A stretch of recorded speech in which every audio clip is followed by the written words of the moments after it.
So welcome to what we think is the 10th Proust podcast. That means that we've hit double figures. I think we should have some kind of celebration. From aghast though we may be, that is still the case.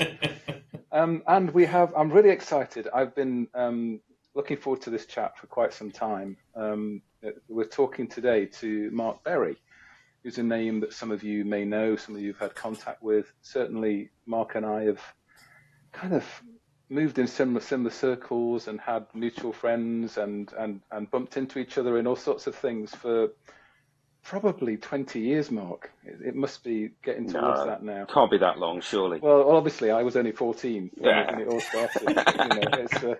It's quite some time. And the problem we're going to have today, I think, is there's so many different things that we could talk about that are relevant to the journey that we're trying to make around thinking about Proust and what Proust may become.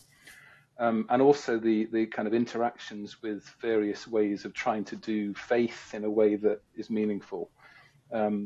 So I guess what we're going to try and do is sort of have a sort of disciplined but free chat about some of that. And, whether it is disciplined enough, and we run out of time, because I think we're saying we're going to try and keep it to somewhere near an hour. But if we run on to about an hour 20, is that still okay with you? And but we will absolutely guillotine it at that. And if necessary, we can always invite you back again. You may say no, but we can invite you back again. Yes.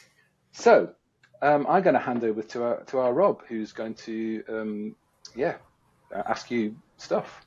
Thank you, Chris. Rob. Thank you, Chris, and again, thank you, Mark, for sparing us some of your time. I was just thinking you could edit in, if you were some sort of celebratory noises when it's the 10th episode. You think that I've got those skills? Well, this is coming from the person who couldn't get the microphone to work for exactly. At least the 10th time. Yeah.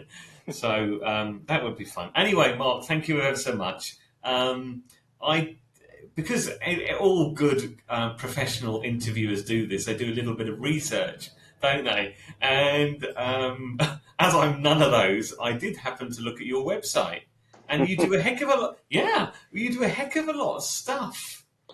So can you, for the sake of the listener, can you just tell us, give us a quick resume of your career so far?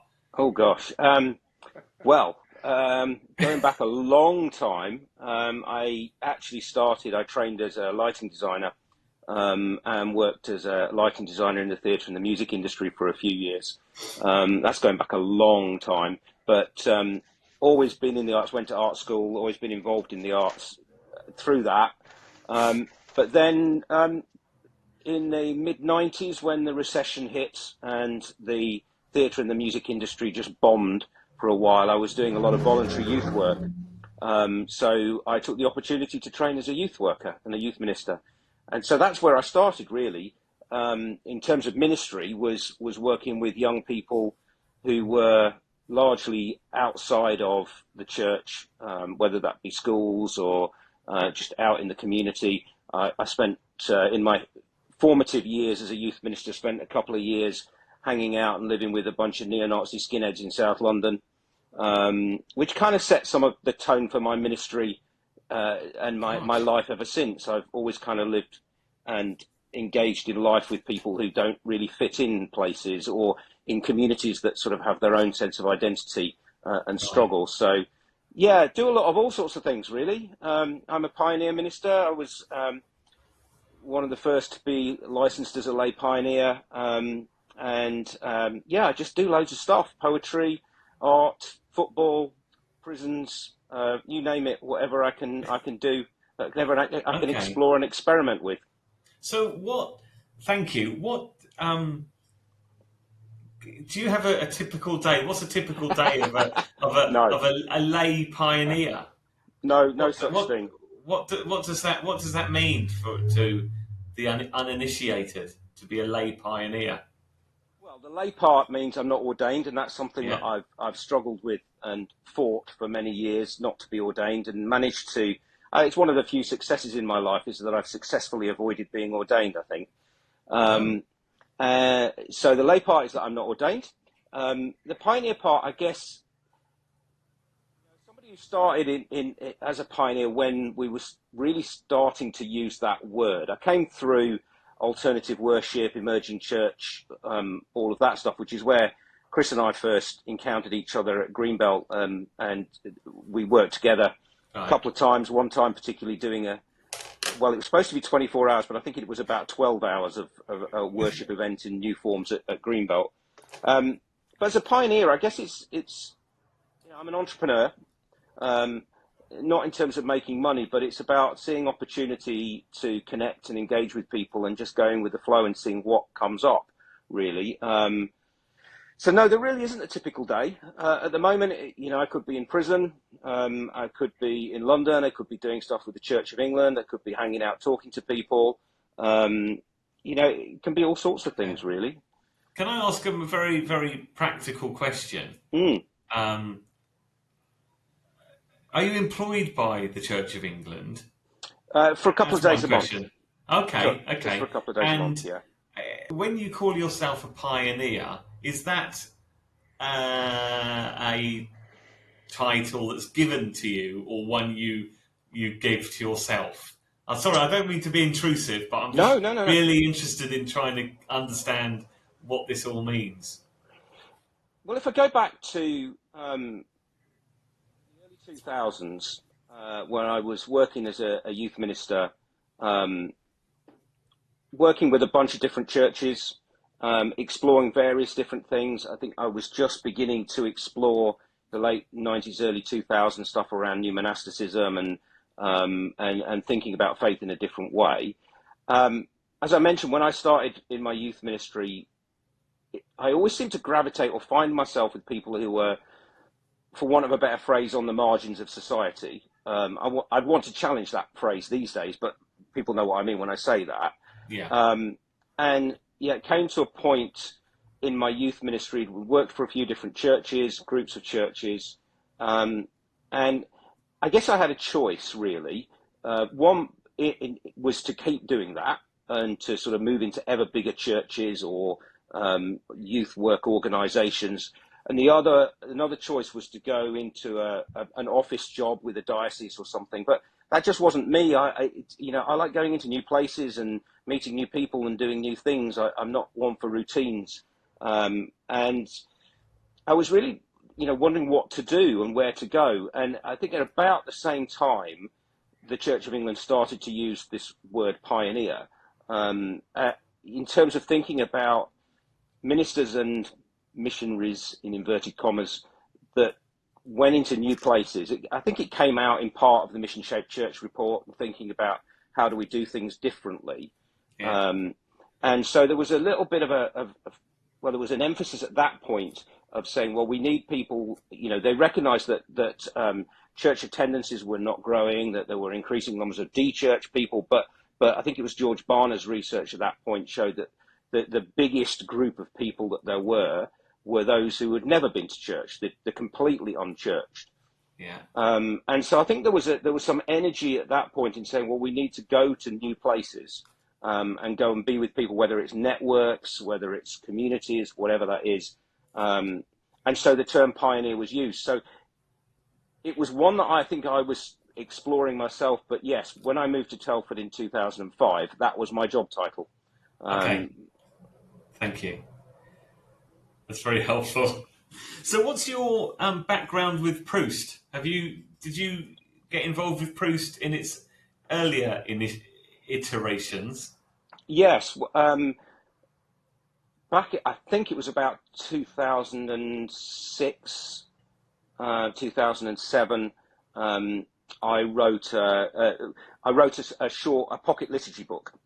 Right. Which was built around our patron saint in our little community here in Telford, who was St. Brendan the Navigator, which is the theme of which is all about stepping into the unknown and taking risks and setting off beyond the horizon without any maps and charts and, setting sail, basically. Okay. So I wrote a collection of liturgies that we were using in our communities, compiled that, put some new stuff together, and did a little pocket liturgy book called Navigatio. Right. I'd forgotten about that, of course. Yeah, and I think, I also did, going back, I did some did an EP, I think, with sort of ambient music and meditations and stuff like that, ambient dance music and things. So one of my sort of early attempts at doing EDM. Oh, yeah, we've got it. Just so you know, Yes, that was one of those that Andy Freeman sent through. So we have got a copy of that one in sort of PDF type form. Okay, well, that's really helpful. I mean, I think that's a great introduction, and I wouldn't want to stretch that out. I'd rather get into what we really want to talk about, which is the whole thing about art and spirituality, which Chris tells me that I believe you teach. Well, okay, all right then. I've taught all sorts of things over the years. I'm one of those people who gets things thrown at them. Can you teach this? It's like, yeah, I'll give that a go. And I've taught a lot around culture. So I've taught quite a bit on cultural exegesis and understanding culture and the role of culture in how we're shaped as people and how that affects faith and spirituality, how we listen to culture and understand myths, legends, narratives that are going on with culture. And as someone who's always grown up around art, as I mentioned, I went to art school and then trained as a theatre designer and then a lighting designer. Art, music, theatre, the arts as a whole has always been part of my exploration and my expression of spirituality. And a few years ago, I came across, in fact, well, quite a long time ago now, probably 20 years ago, I came across the concept of poiesis and began to explore that as in terms of spirituality and philosophy. And what that meant for me as someone who was a creative, and how I did my spirituality and how I did my faith. Mark, I'm going to have to interrupt you for the sake of the listener. What's poiesis? Well, it's a philosophical term, and there's lots of different layers on it, but it's spelled Poiesis, and it's the root from where we get words like poetry and so on. And it's about making meaning. Well, it's less about making meaning and more about uncovering meaning. Okay. So one of the concepts, the philosophical concepts of poiesis, is that all is present, and yet we only understand and encounter a part of that. And poiesis is about bringing that meaning, bringing that truth, bringing that beauty into our sphere, if you like. And all of the struggle and wrench that goes with that. I think, I can't remember which sculptor, whether it was Rodin, who, when he talked about sculpture, said that the role of the sculptor was to chip away the bits of unnecessarily marble until the figure that was living within the marble appeared. Oh. And so poiesis is in some sense that idea that, there is all there, and our role is to keep uncovering more of it and bringing it into the sphere of human experience. So it's creativity, but it's not creativity that comes necessarily from within or from my skill as an artist. It's about bringing forth the meaning that is there and the beauty that is there around us, but hidden from us, perhaps. Okay. I don't know if that makes sense. It does. Carry on. It does. I'm sort of intrigued by this for its connection to all sorts of things, but I suppose our conversation began around some of these things when I think you posted something on Facebook that had that referenced that Rodin quote, and some other pithy kind of issues around poiesis, and then we kind of began corresponding about that, and it felt that at the time Rob and I and others were scratching our heads and thinking about, well, if we do start a Proust thing again, what's it for? And what's the point of it? What's the guiding principles we would seek to engage with? And what theology is relevant to that discussion? And I guess it felt at the time really difficult to separate in our minds what Proust was and the context that it was birthed into, both in terms of its point in history, but also in terms of the debates that were happening at the time around emerging church, around alternative worship, especially around alternative worship. And fundamentally, the core of what Proust was about trying to do cool worship, wasn't it? You know, I know that I don't want to be totally pejorative in the way I say that, but it was trying to find ways of making what had become empty full and meaningful and relevant and arising from communities, arising from the depths of who we are. So from what you're saying, the kind of the poesis idea, the poetic idea, was a huge part of that from the outset for you. Yeah, I think the idea of beauty as part of that, and beauty not solely in a kind of romantic sense, but the beauty of struggle, the beauty of creativity, the beauty of pain, the beauty of grief, of struggle, of all of that. I think that was always a part, I think, for me, of what alternative worship was trying to do, was trying to find ways to express and encounter beauty. And that wasn't always easy. And, I remember talking with Pete Rollins about some of the stuff they were doing over in Belfast, about that it was not comfortable. The uncovering of beauty was not comfortable. I remember, actually, slight story, I remember that one moment with Pete in Belfast, and I think it was about 2006, actually, because it was quite late on, and we went over, myself and one of our community went over to do a pilgrimage, to do a St. Brendan pilgrimage, and we also managed to hook up with Pete in Belfast, and we went on a little tour of Belfast as part of their worship. It was a coach trip, and we stopped at one point where they first met. And it was this really, it's an alleyway basically to this place, and it was a brick. And as we were stood there, and Pete and Padraig were talking and leading us and stuff, I happened to notice some graffiti on the wall opposite, and it was the word God with a red circle around it and a red line crossing it out, and it just felt so beautiful that in that place in Belfast where the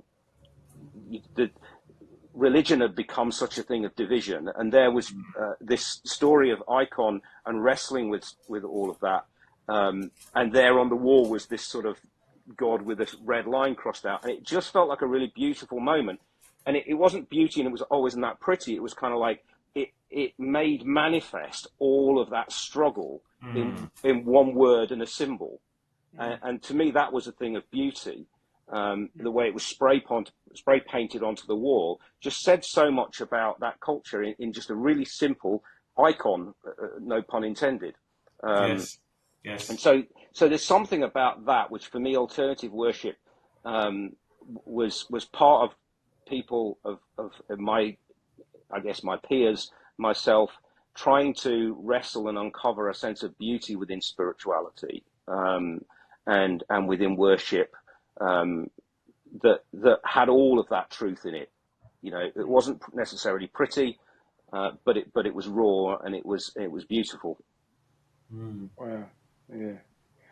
For those listeners that haven't heard of Pete Rollins, then I guess Pete and Padraig were part of a group called Icon that were, I suppose, part philosophy, part faith, part provocateurs. I remember once one of their events at Greenbelt had a whole series of protesters outside waving placards, warning people about these people being heretics.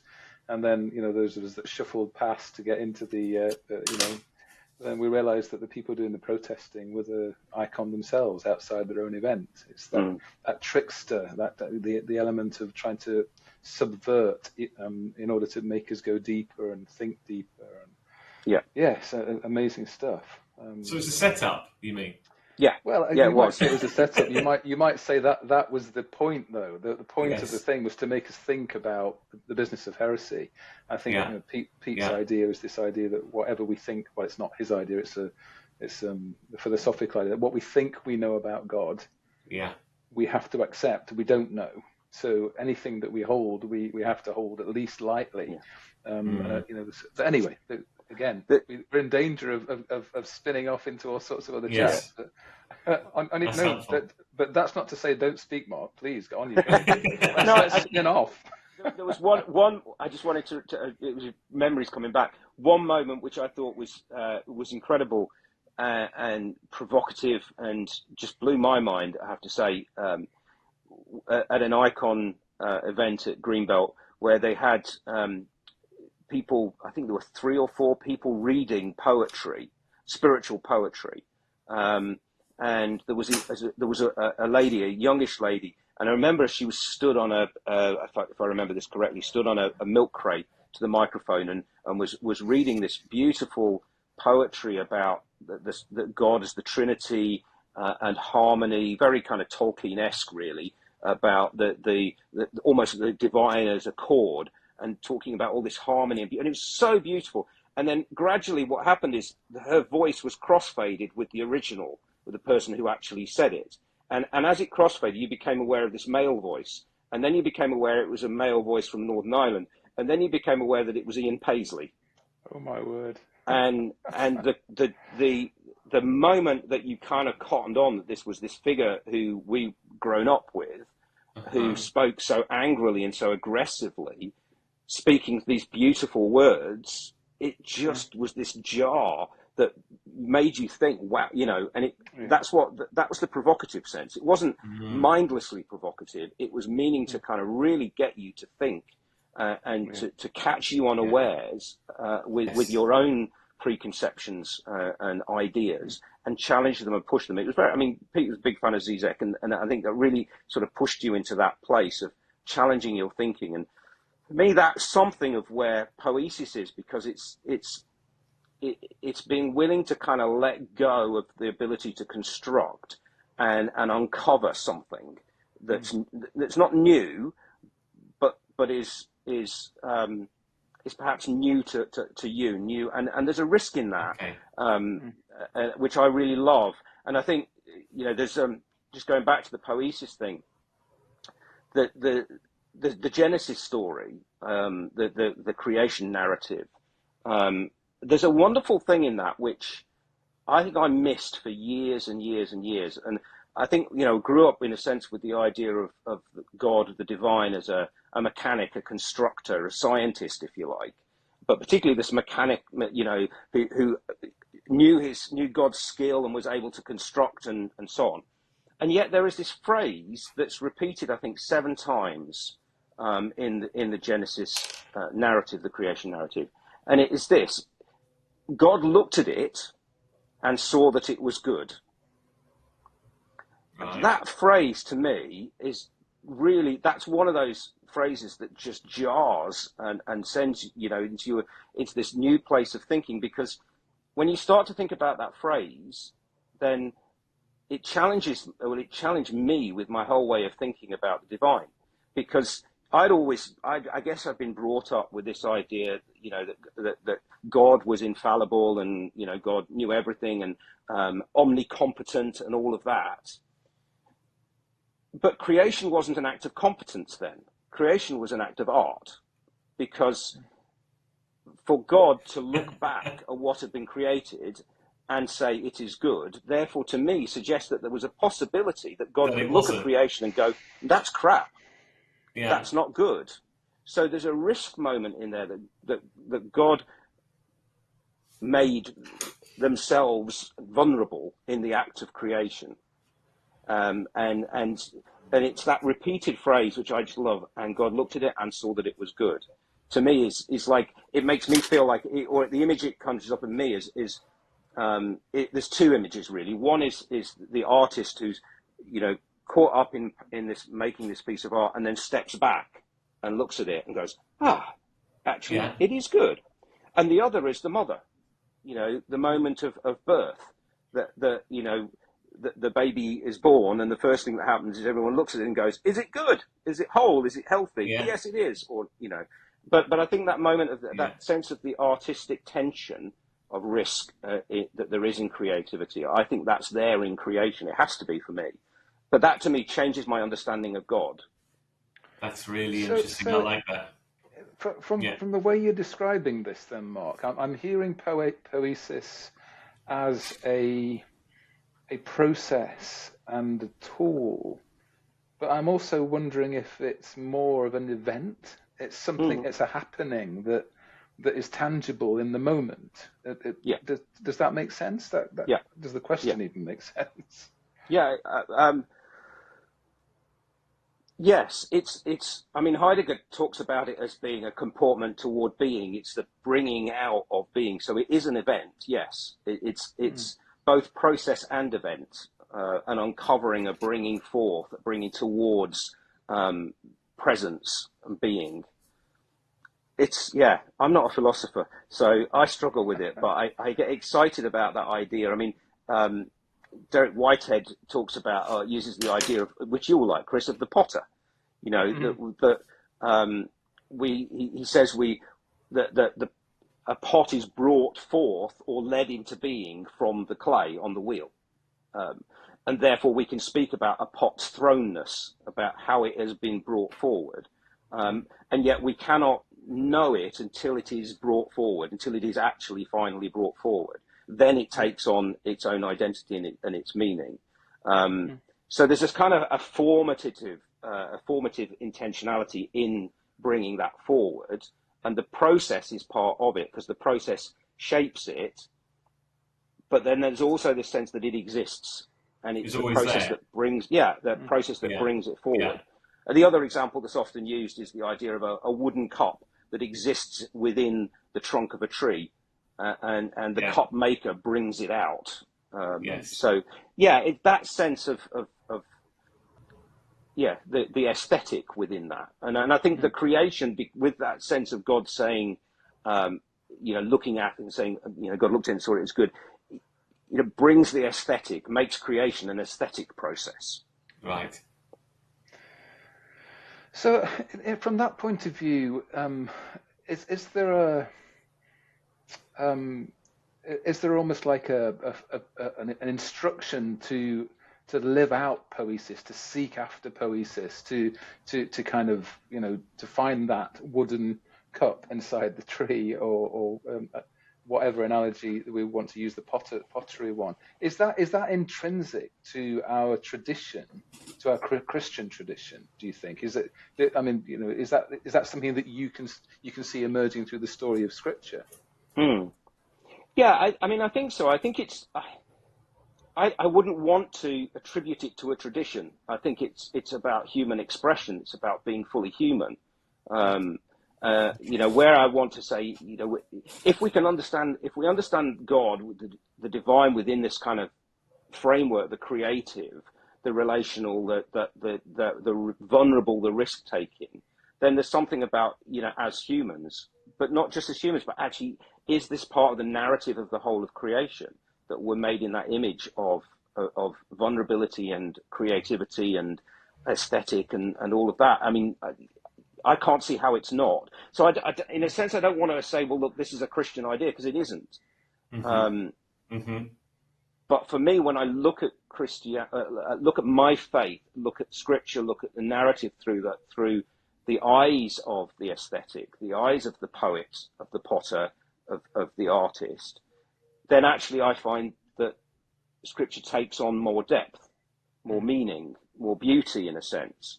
It ceases to become cerebral and becomes truly aesthetic. It becomes a thing of beauty, and therefore, when we get lost in a literature kind of way of looking at it, constructive and all of that, we lose some of that because we begin to debate the finer points without seeing story and beauty and the grand sweep of Scripture. What I once got asked.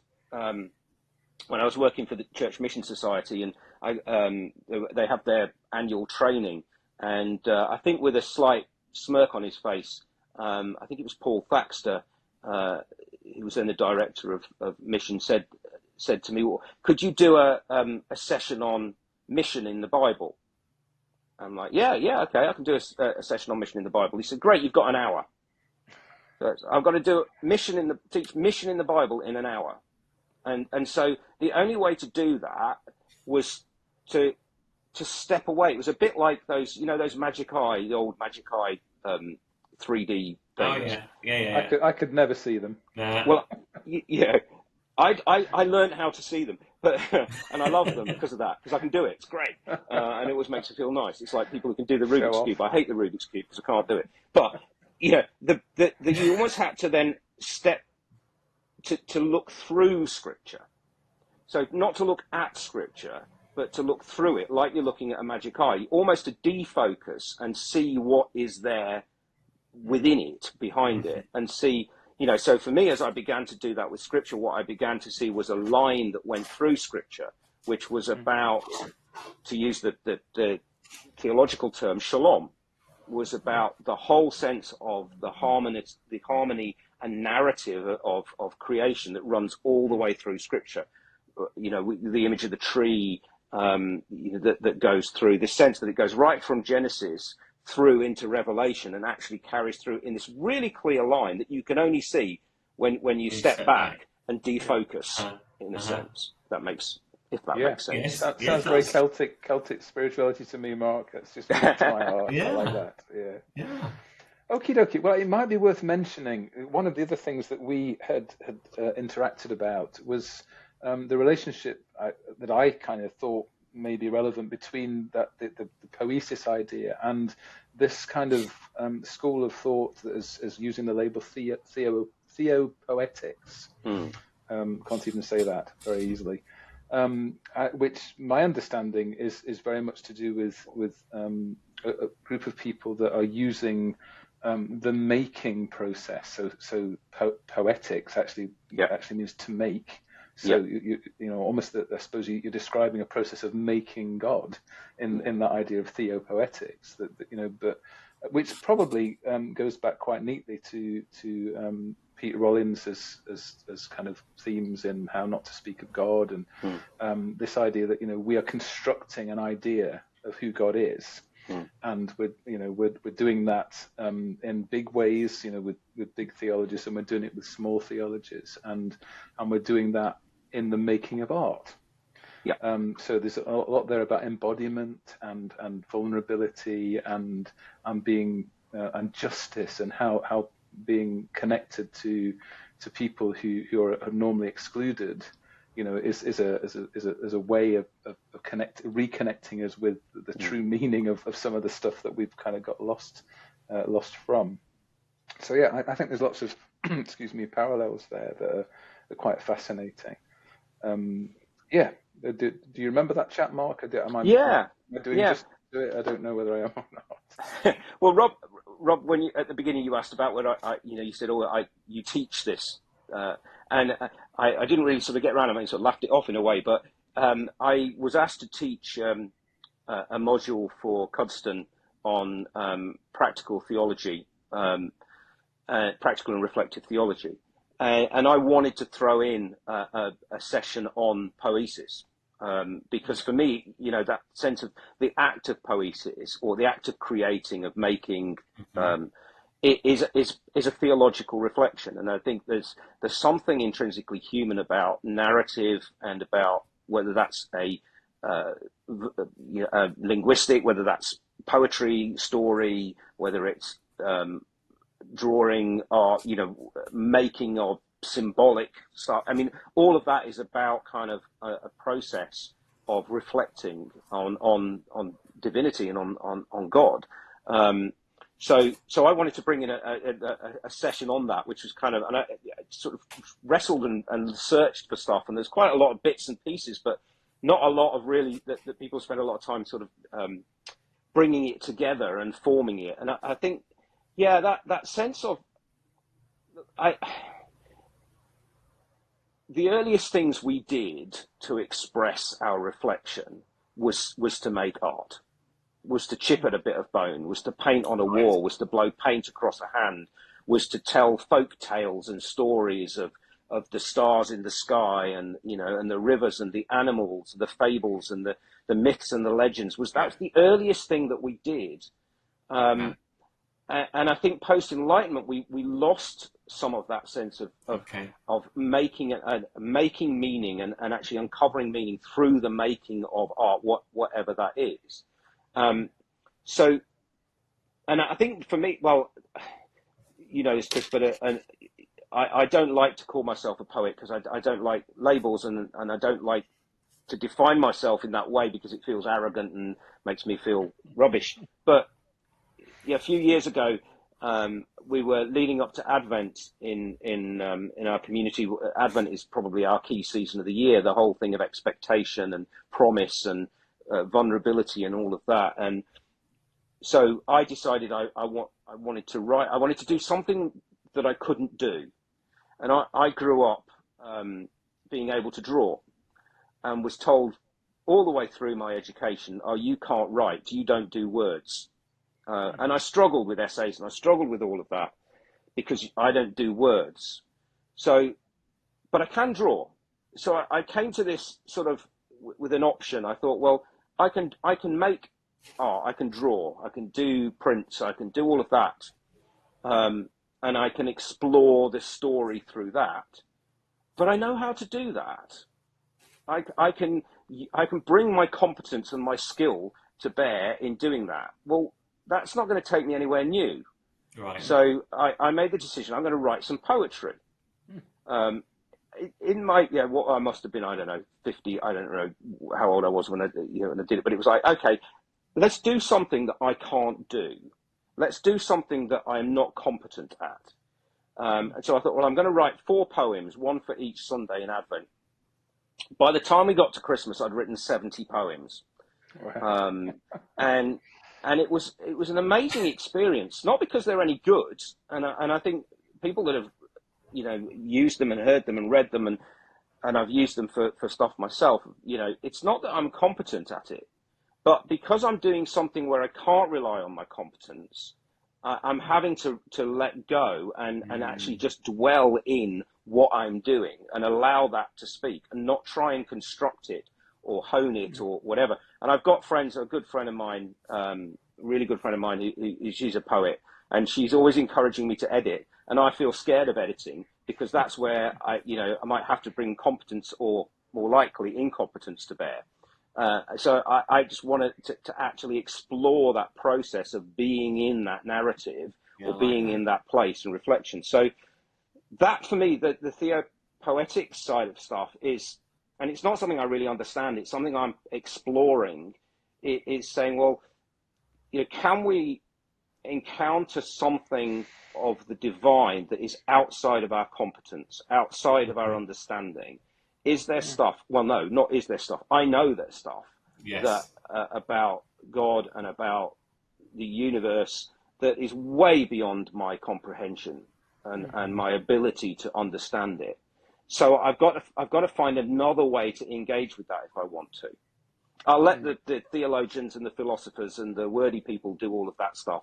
I just want to throw stuff at a piece of paper and see what comes out of that and what actually reveals itself to me. So that process of creating is part of that. I mean, that's beautiful. I love that. Yeah. And I think that there's something about, obviously for me, poetry that enables us to connect with stuff that we don't quite know about, that yet it's still within us, which is fascinating. I'm also going back, if we may, slightly to that question I asked about whether or not we're describing an event or a process, because I'm wondering if there's also a connection here to the mystical. Because for me, I started off in my church worshipping life in my career, I suppose you might even say, standing up front with a guitar and leading people to sing soft rock love songs to Jesus, and I say that with a lot of kind of cringe as I look back on some of that, but there's some things about what I look back on that I have never quite been able to experience doing anything else. There's moments. I mean, I was at the time, I suppose, involved in fairly charismatic circles, and that moment when you feel there's almost like a crackle in the middle of everything, and you almost hear like suddenly, that sound when you used to switch something from mono to stereo, and something opens up, and we can spend a long time trying to analyze what that was, but what I see that now as is the same thing that I feel when I read a poem and it breaks me open, or when I'm in a space and I can't quite understand why I'm moved by the curve of the arches that I'm under, or when I make a pot and suddenly something's emerged that I'm really pleased with. That last one is harder for me because that, I suppose, the pottery is still in the same way that's me doing something that is beyond my comfort zone still. So I'm just, I think there's something in there about poesis being a mystical experience. Is that something you resonate with as well? Yeah, very much so. Yeah, and I mean, I think the mystical experience is about being willing to dwell in the unknown, but also almost with a sense of not desiring to know. Merton talked about in his essay about a message to poets. He said, "Let us be proud of the words that are given to us for nothing, not to teach anyone, not to confute anyone, not to prove anyone absurd, but to point beyond all objects into the silence where nothing can be said." And I think that for me is a kind of sense of the mystical, which is, it's not for me to be able to go, I'm not doing this to construct something, I'm doing this just to be in that process. Yeah. And so the mystical sense is that it's not, I'm not taking apart an engine to be able to understand how it works. I don't need to understand the process. All I need to do is to be willing to enter into it and actually see where it leads me. And it might not lead me anywhere, and that's okay, because that is itself a beautiful thing, the process of just being in that. So I don't know. I mean, again, we tend to sort of associate the mystics with words and being very clever and confusing and all of that. And it's like, well, yeah, I guess the mystical sense is to be okay with the unknown and to be able to engage with the unknown in a kind of relational way. Yeah. And to be comfortable with that. I guess. I don't know. It's you've probably got more of a sense of what a mystic is than I have, Chris. I don't know if that's true at all. But I suppose the other bit of this then is the relationship between spirituality and art. And you might say, I suppose, with the particularly looking back at Proust, the first iteration, as Rob just said, worship and art. Yeah. And it felt a lot of the time, the church tries to employ art as a weapon to achieve certain goals. Whereas we talk about spirituality and art and its relationship, it's a very different kind of conversation. I guess, religious art was about conveying a message, to some extent. And yet, I think we're of a generation that comes off the coattails of an incredible shift in art, in the history of art, post-war. Well, even before that, with the Dadaists and the Surrealists and the abstract artists, the sense of doing art for art's sake. And, I was talking with somebody only today about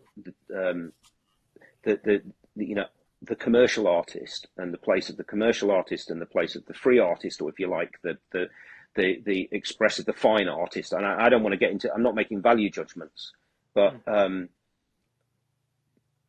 think there's a difference between, the church that uses art, stained glass windows, paintings, the Renaissance stuff, to tell its story in the way that it wants the story to be told, and the place of art as a way of uncovering meaning. So I think about,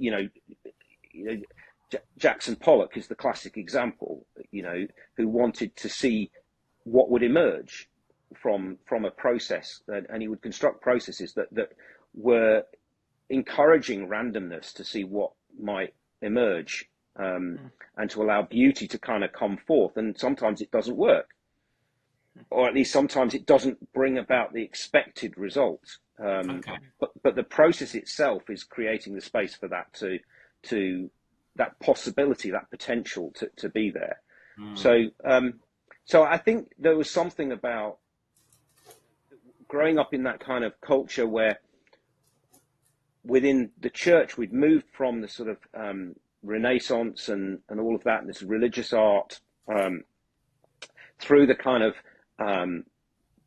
iconoclasm of Reformation and I was going to dates all bottled up, but you know what I mean. And we were still very much, I think, in the 70s and 80s in a kind of iconoclastic phase where we didn't want to have images. The images were illustrative, you know. In the Protestant tradition, certainly. Very much, yeah. In my, you know, and yet.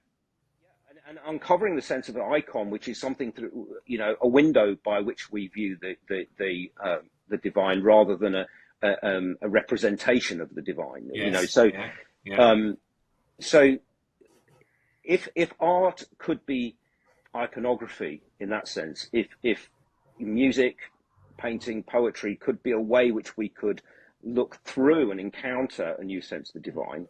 Or a new encounter with the divine, then the process itself could also be that. And that's where I think Pollock and people like that were trying to do, and say, well, the process is part of it. And once the process is finished, the artist releases it. And it becomes something new for somebody else. I'm just aware that I'm getting very dark here, and if we're filming, do you want me to turn a light on? Well, you could do that, but we can still see you. It's probably just the light of your laptop. Yeah. I think that's really interesting. Can I just pitch in? I think that's really interesting because you commented, Mark, about, you know, the idea of story and myth and fable kind of got dismissed after the Enlightenment, where we all decided that science was everything and you needed knowledge and fact and all this. And I think for me, and in the language you're speaking, we're still in that place in a lot of ways, aren't we? Yeah. That whether, you know, just people in general daren't explore the things that they're told they aren't any good at. So in your experience, it was, okay, I can draw, but I can't write. And I think one of the dangers of modern society has been that people get stuck. You specialize in something. From a very, very early age, people are trained to specialize in something and never be a generalist in anything. So it means that you realize at a very early age you're good at, let's say, I don't know, maths. And it's almost a given that at the age of 13 you're good at maths, so everybody starts focusing in on your ability to do numbers, and by the time you're 25, you've qualified as a mathematician or accountant, and by the time you're 55 you're running a business and you've done nothing but accountancy, because that's what you're specialist at and you know that, but you also daren't step out of that. And I think the way you're talking, I love this idea of actually enabling people to explore what they don't know in a really safe way.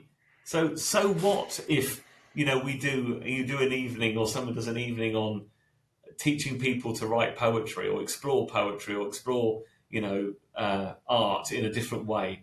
And so what if in many ways what I produce is rubbish? Actually, it's not, because the process is the beauty is in the process, isn't it? It's exactly what you're talking about. I think there's two things. I think, you know, two aspects to that, which is that one, we are taught to you know, I agree with you, you know, we're taught to specialize, we're taught to focus on our strengths so that we can succeed and achieve.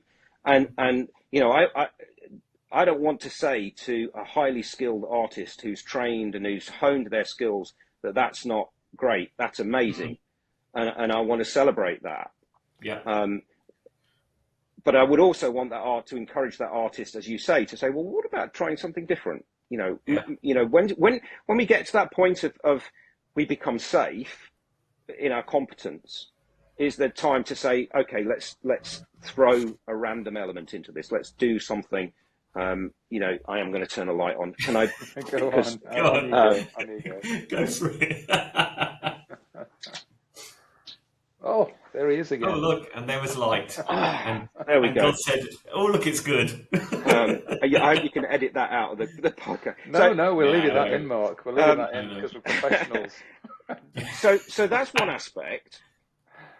I think the other aspect of that, the other side of that is that those who don't specialise in that area don't do it. Because we're taught, no, that's not your thing, that's their thing. Yes. Okay. Yes. So we've lost some of that element, and I love all the work that's been done over the last 20, 30 years on adult play that says, you know, can we celebrate the play, the process of playing?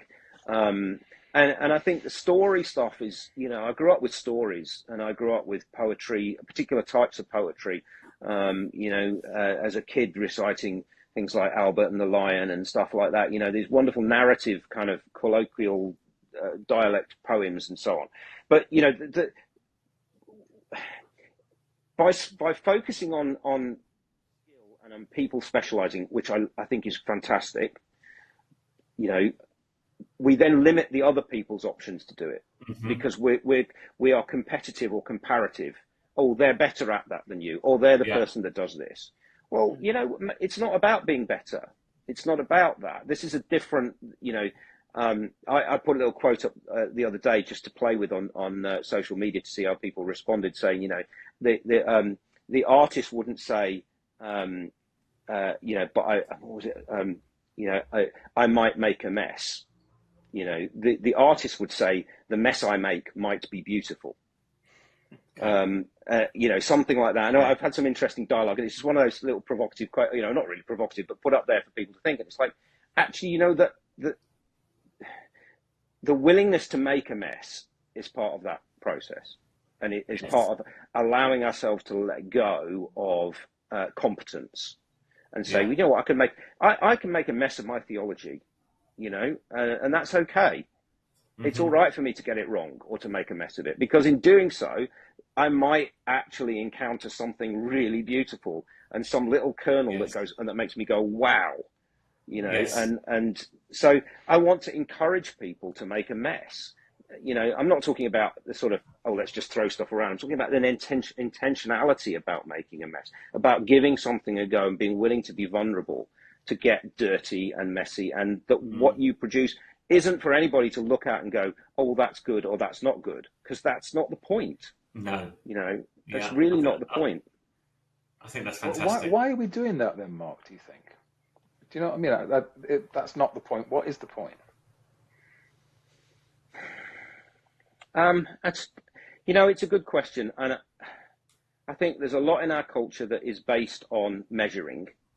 You know, we want to measure, we want to quantify, and, you know, we want to see, is it good? Is it not good? How can we improve? And there's that sort of process thinking, which is different from engaging in a process. It's the need to succeed, the need to achieve, that's part of our Western culture. The need to be the best or to succeed. I'm quite interested. One of the other philosophies that I'm quite interested in is the African theology of Ubuntu.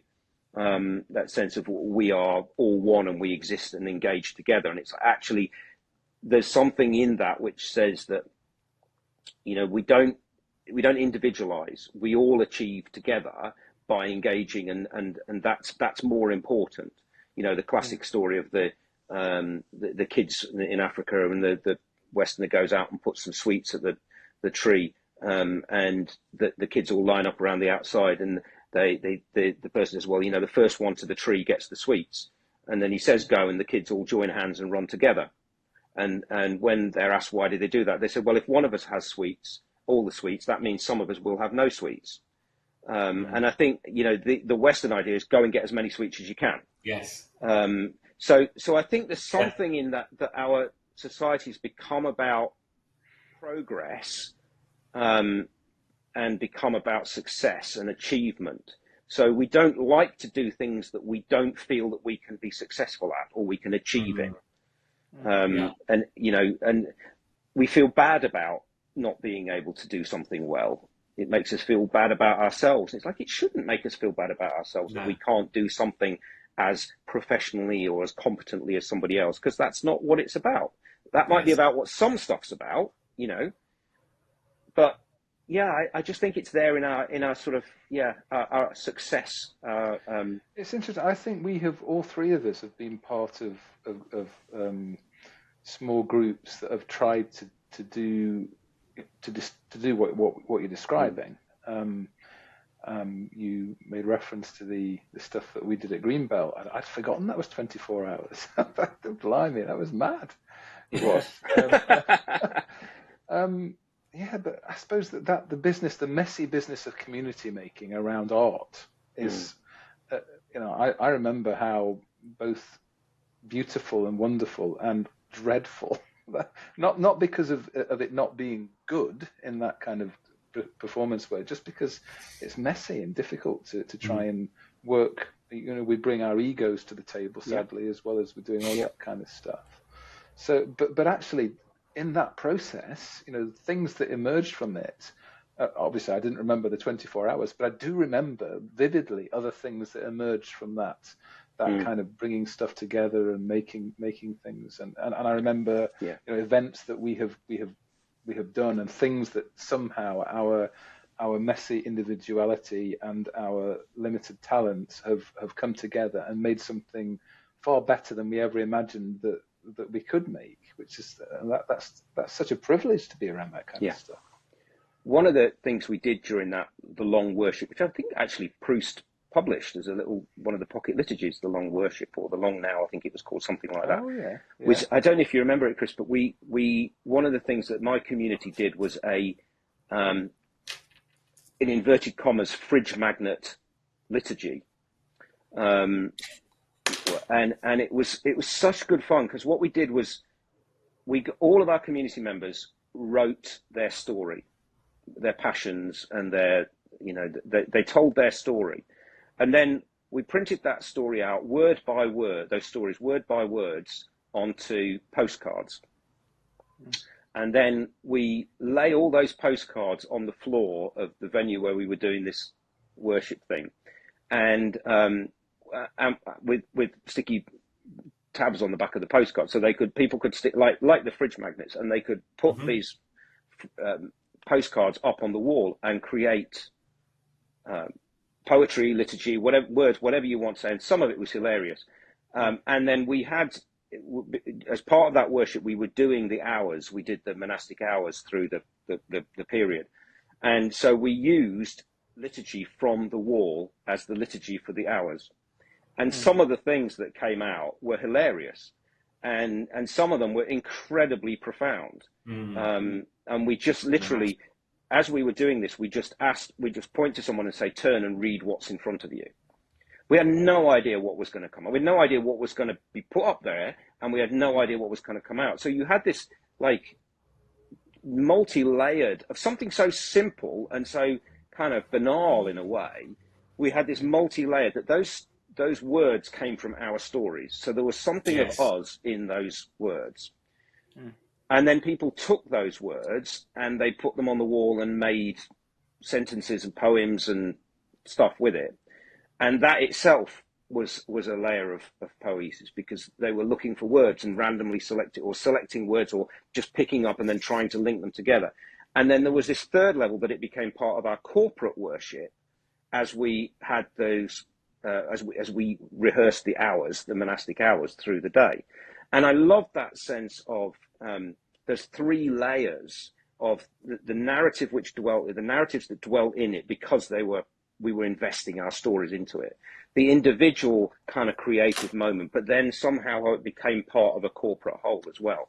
And to me, that captured something, and I loved that. And I've got photos of it that, and I just love that multi-layer that said, you know what, this could be amazing. It could also be ridiculous.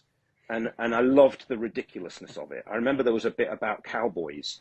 And so in the middle of, I don't know, one of the hours, we're reading this liturgy about cowboys.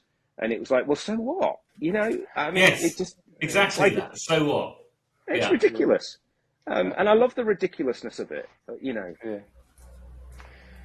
Well, I guess I have one more question, I think, which again might take us in all sorts of different directions. But it's thinking about, okay, we've talked a lot about, poesis, about how that might relate to process, how that might relate to event, how that might relate to community.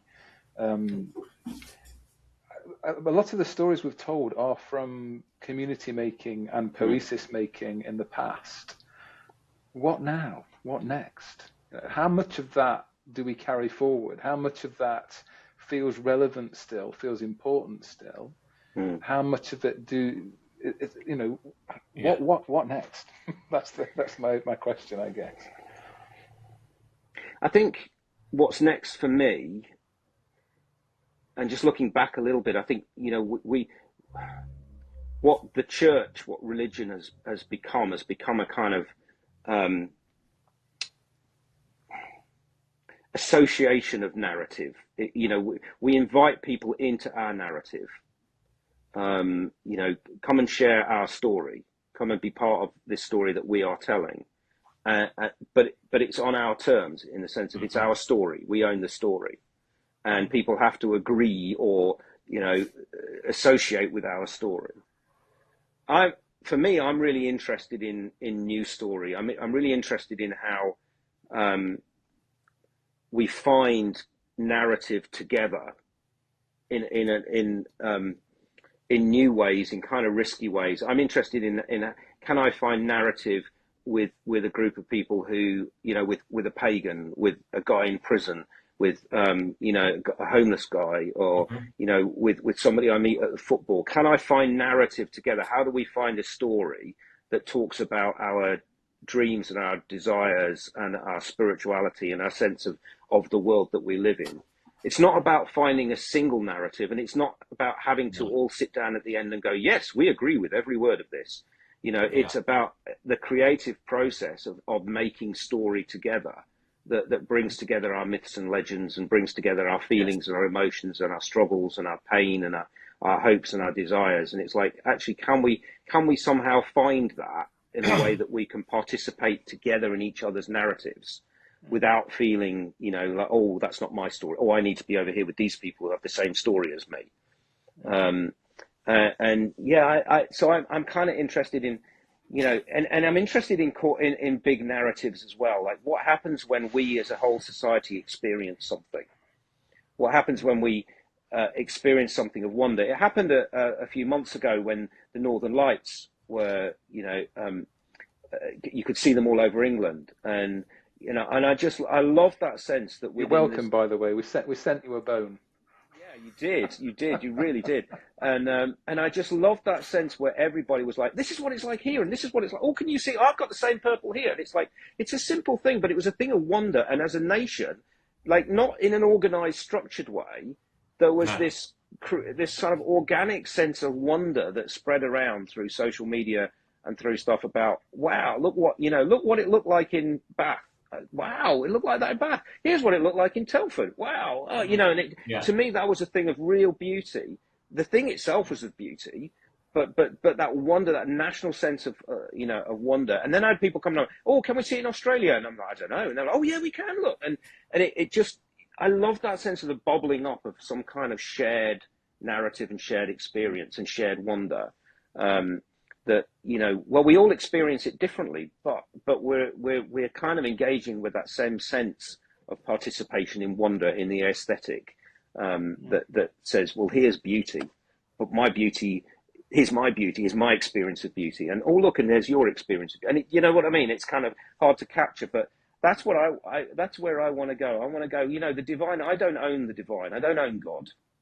No. I don't own creation. I don't own wonder. I don't own any of that. And so I want to explore it with you. I want to know how you feel it. I want to know how it makes you tick. I want to know what makes you cry. I want to know what makes you sing, because somewhere in the whole of that, there is this unveiling of the divine, and this unveiling of God who exists in and around and exists, in ways and layers that we can't possibly understand. I don't want to capture God. I want to paint and sing and draw and and speak and rhyme, and because that tells me more about the divine than a theologian trying to capture it in a constructed way. Mm-hmm. That's fantastic. I'm hearing echoes of the Rumi idea of the kind of us as the reed flute, and the kind of sound that's made through us is almost like the sound that God makes. And just, beautiful. Are you still writing, Mark? Yeah, I do. Every now and then, I still write. When I decide to sit down and open notes up on my phone and just let the thoughts go. And I'm a visual person, so I describe what I see. I just let my the movie play out in my head, and I describe it. So yeah, I do. All right, brilliant. I'm always tempted to just read as a poem, Mark, but I haven't prepared you to do that. So we'll get you next time on that one. In fact, I think I'd really like us to do some collective poetry readings on this part of this thing. Anyway, we have talked about doing that. So yeah, happy to. Yeah. Yeah. So have we got somewhere? I think we probably have, haven't we? I think that's been honestly the bit you just said there, Mark, about exploring story with other people and understanding their story, what makes them tick. I think it's something we've forgotten. We've become all about what's my story. It's about me and my relationship with the divine, or however you want to describe it, and that's what's. Yeah. And actually, no, this is community. We need to live in community, and I think this is going to be one of those conversations that I go away from and have all sorts of. What about that? What about this? I look forward to listening to this again, and I think I'll be pinging some thoughts and questions and ideas to and fro. In fact, it'd be really nice to do that on the Proust site, so other people can be a part of that as well. Smashing. Because one thing that's already beating in my head is the idea of God. Is God the poiesis? Is our poiesis a response to God? There's all sorts of ideas in that. And who is God anyway? Yes. But I think it's too big a question for us to answer in this particular chat. So, anything else? Anything else that you two want to add, or are we kind of reached a natural conclusion? I think this is a great place to stop. Okay, well, Mark, thank you so much. Yeah, you did not disappoint, fella. You did not disappoint. You've been making us scratch our heads for some time. I do like myself a lot too. Yeah. Thank you. That's what it's all about. Okay, I'm going to press. Thank you so much. I'm going to press stop. Okay, thank you very much, everyone. Cheers.